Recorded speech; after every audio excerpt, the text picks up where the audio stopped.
Hey everyone!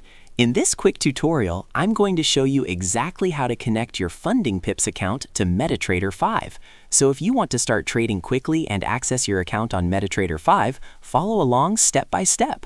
Alright, let's dive in.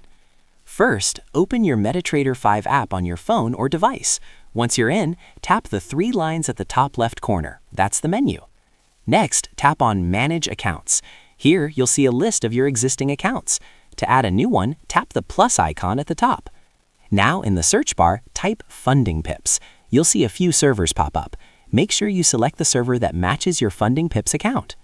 Once you've picked the right server, choose your account type, Demo if you're practicing, or Live if you're trading with real funds.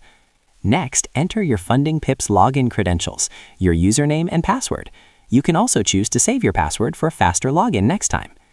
After that, just tap Login at the bottom, and then sign in.